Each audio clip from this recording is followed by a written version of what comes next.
जमीन बाटे काला ना यूज हो, छपी अखबार में राजा जी नया न्यूज हो। नया जमीन बाटे काला ना यूज हो, छपी अखबार में राजा जी नया न्यूज हो।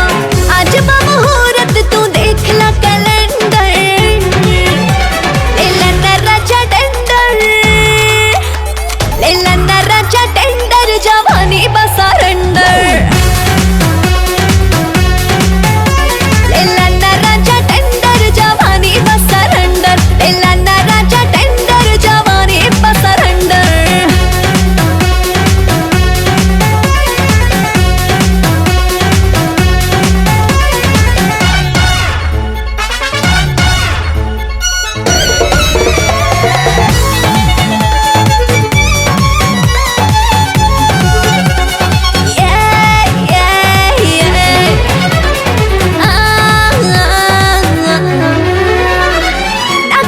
जज ना वकील हो, कल डायरेक्ट हमसे डील हो। ना केहू जज ना वकील हो, कल डायरेक्ट हमसे डील हो। बाटे में जज आज पूरा रंगीन हो, मिली ना रूप कहीं ऐसन हसीन हो। आगे आगे उठे राजा लाभ के बवंडर, लेला ना राजा टेंडर, जवानी बा सरेंडर। लेला ना राजा टेंडर, जवानी बा सरेंडर, लेला ना राजा टेंडर, जवानी बा सरेंडर।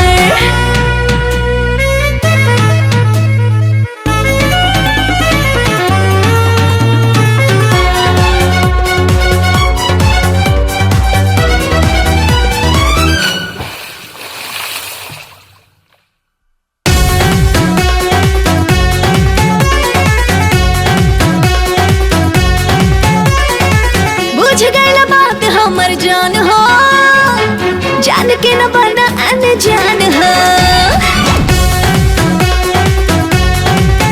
हाँ, बुझ गइल बात हमर जान हो, जान के न बना अनजान हो। तोहरे पे कईनी जवानी ने छावर, मौका न छोड़ा देखा पिया पावर। सास भर तेज जैसे भागे स्प्लेंडर,